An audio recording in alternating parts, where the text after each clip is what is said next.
Good morning students. Before starting exercise 3.4, today we are going to do some examples given in your book on page number 52, 53. Example number 7. See here in this exercise 3.4, before that the properties of rhombus and rectangle. We are going to recall that in rhombus I told you about the properties. All sides are equal, diagonals are perpendicular bisector of each other, diagonals are not equal, and in rectangle opposite sides are equal, each angle is 90 degree, diagonals bisect each other. So keeping in mind these properties, let us start example number 7.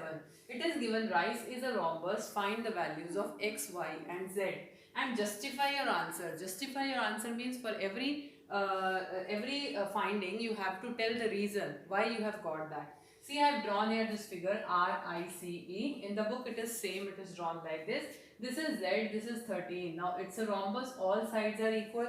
The measure of one side is given 13, so the value of Z equals to 13. The reason you will write in rhombus, all sides are equal. Then in rhombus the diagonals are perpendicular bisector. Perpendicular and bisector means this x and this 5 are equal. So you will write x equals to 5 as diagonals are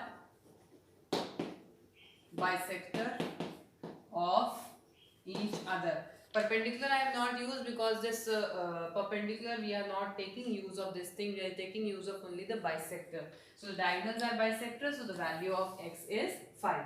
One more thing is there, you have to find the value of y. Now y is, this is 12 given, so this is y. So y equals to again 12, the diagonals bisect each other, same reason will come. So whenever they say justify your answer means they want to write you the reason why you got these answers. Then example number 8 is rent is a rectangle, R-E-N-T, rent. It's a rectangle, find the value of x. Here these two diagonals are intersecting at point O. So here the property of rectangle, diagonals will be used. You will write, since in rectangle diagonals bisect each other, so diagonal OR is equal to ON and diagonal OE is equal to OT.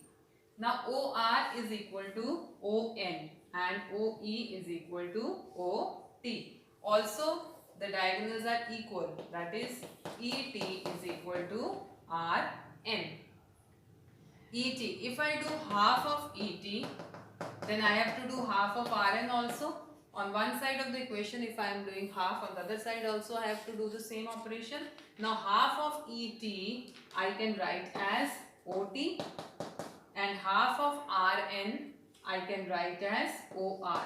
So OT is equal to OR. Now I will put the values. The value of OT is given 3x plus 1 equals to the value of OR is given 2x plus 4. Now I got this equation, 3x plus 1 equals to 2x plus 4. Now solve this, it will be 3x minus 2x equals to 4 minus 1. So x equals to 3. The value of x equals to 3. Directly you cannot write OT equals to OR. You have to show why OT is equal to OR. Since these diagonal ET and RN are equal, so their halves are also equal and their halves are OT and OR, so they are also equal, and by this we find the value of x as 3. Question number 6 of exercise 3.4 is, a figure is given in your book ABC. Given in the question is triangle ABC is right angle triangle. This is a right angle triangle and O is the midpoint of side AC. So I have marked here, means OA is equal to OA equals to OC. Now we have to prove that O is equidistant from point A, B and C, that is OA is equal to OB is equal to OC. So for that we have to do some construction in this question, which is done in your book also. I have completed this rectangle. I have extended this from point A a line and from point C another line, and they both are meeting at point D. So draw a line from A and C meeting at point D and complete the rectangle ABCD. Now using the properties of rectangle, I will prove that these are equal. How? Since ABCD is a rectangle, so the diagonal AC and the diagonal BD will be equal. Diagonals of rectangle are equal. Half of AC will be equal to half of BD. If I take half of AC, I am taking OA. Half of AC is OA and half of BD I have taken as OB. That means OA equals to OB.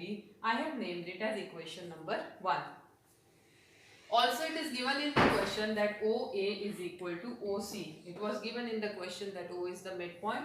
This I have named as equation number 2. Now from equation number 1 and equation number 2, OA is equal to OB and OA is also equal to OC. That means OA is equal to OB is equal to OC. Hence, we have proved that O is equidistant from point A, B and C.